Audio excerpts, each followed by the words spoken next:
Hello,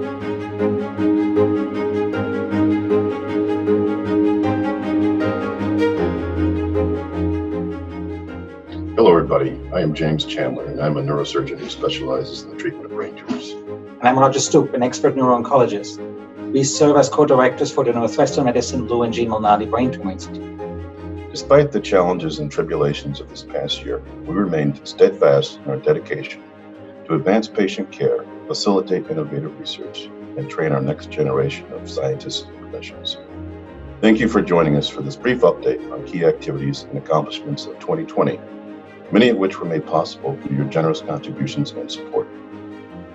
Hello, my name is David James, and I serve as the Scientific Director for the Malnati Brain Tumor Institute. In 2020, we increased the total federal funding in support of our translational brain tumor research program to more than $60 million.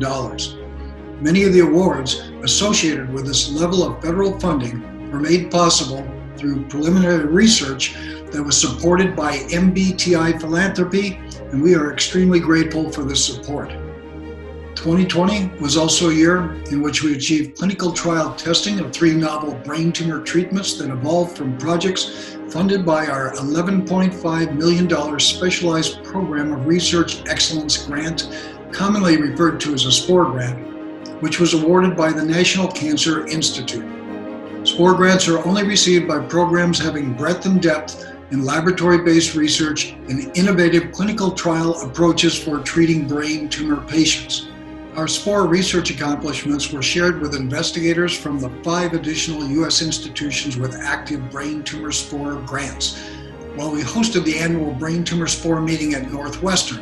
And in hosting this meeting, we were provided the opportunity to highlight the successes of our brain tumor program to the most influential investigators nationally, if not internationally, in the field of neuro-oncology. In 2020, we also launched groundbreaking clinical trials, many of which were made possible through the generous support of our donors. Dr. Adam Sonnabend launched a clinical trial which uses ultrasound technology implanted into a window in the patient's scalp, thus allowing to overcome the blood-brain barrier when administering anti-tumor drug therapy.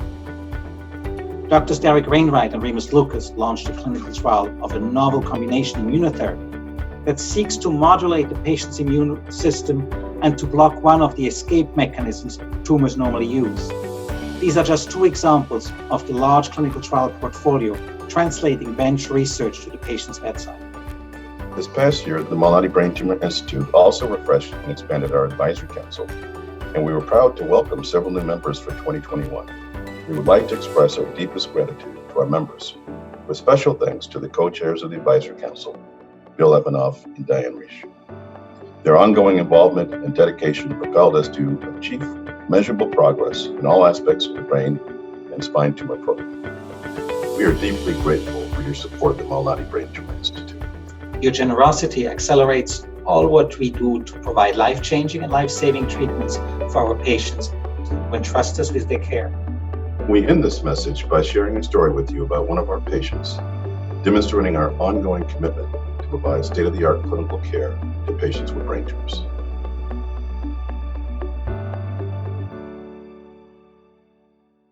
Members of Northwestern Brain Tumor team will talk with you about Courtney, a 38-year-old mother.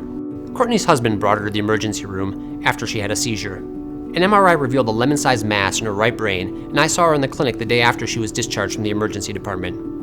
Prior to her appointment, I had reviewed the imaging with our expert neuroradiologists. Neuroradiology is a subspecialty that focuses on the diagnosis and characterization of abnormalities of the brain and spine using neuroimaging techniques. Dr. Lucas shared Courtney's case with me, and we reviewed her MRI together. Based on her MRI, I suspected a low-grade glioma. When I met Courtney, I explained the suspected diagnosis and the next steps to be considered. I suggested that she meet with one of our neurosurgeons that day to discuss surgical options. Because our multidisciplinary team is co-located, we just had to go across the hall for Courtney to meet with Dr. Lesniak. We felt that awake surgery would allow for maximum safe tumor resection, while ensuring the surgery would not impact Courtney's functional ability like speech and memory. Courtney did very well in the surgery and left the hospital after only 2 days. The resected tumor tissue was then analyzed in detail by our expert neuropathologists at the Lurie Cancer Center for state-of-the-art tissue and molecular diagnosis, which is important for guiding post-surgical treatment.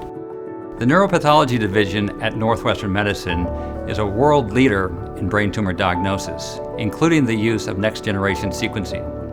These new technologies allow us to classify tumors more precisely and to understand their genetic makeup, since tumors with certain genetic markers will respond better or worse to different treatments. Pathology is a critical tool in our arsenal against brain cancer. Days later, with Courtney's full pathology and molecular results, the whole team reviewed her case on one of our 2 weekly brain tumor boards. These meetings are attended by Northwestern brain tumor experts in the fields of neurosurgery, neuro-oncology, radiation oncology, neuroradiology, and neuropathology. This team also includes nurses, nurse practitioners, social workers, and cancer genetics counselors. Various treatment options are considered and discussed before coming up with a personalized recommendation. We discussed her case at the multidisciplinary tumor board, and it was decided that she would benefit from radiation therapy. There are several radiation therapy techniques used for the treatment of brain tumors, including regular fractionated external radiation therapy with X-rays or protons, gamma knife radiosurgery, and fractionated stereotactic radiation therapy. The indications for these different treatments are mainly based on the type of brain tumor on pathology and genetic testing. The consensus recommendation from Tumor Board was to treat Courtney with proton therapy.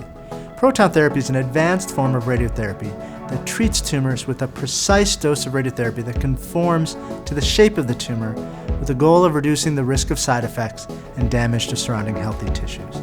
This treatment is being studied for patients with Courtney's tumor type, so we proposed she enroll in this clinical trial. After a detailed discussion of the trial rationale, she elected to participate and is now receiving proton therapy at the Northwestern Medicine Proton Center, which is the only proton center in Illinois and one of only 29 facilities in the U.S. Through Courtney's care, I served as the dedicated social worker to her and her family. So much of brain tumor care is dependent on the patient and their caregivers having resources, guidance, and support. In Courtney's case, she elected to join one of Northwestern Medicine's monthly support groups. At Northwestern, we understand how difficult and frightening a brain tumor diagnosis can be for the patient and their family. We are dedicated to being there medically, physically, and emotionally every step of the way. Ultimately, Courtney has had an incredible response to treatment. She was rapidly diagnosed and treated and is now doing very well and living a high quality of life with her family. All of us at the Northwestern brain tumor community are committed to advancing the understanding, diagnosis, treatment, and prevention of brain and spine tumors. We achieve this through innovation and scientific discovery while providing expert, state-of-the-art and cutting-edge treatment, compassionate care, and support to both patients and caregivers.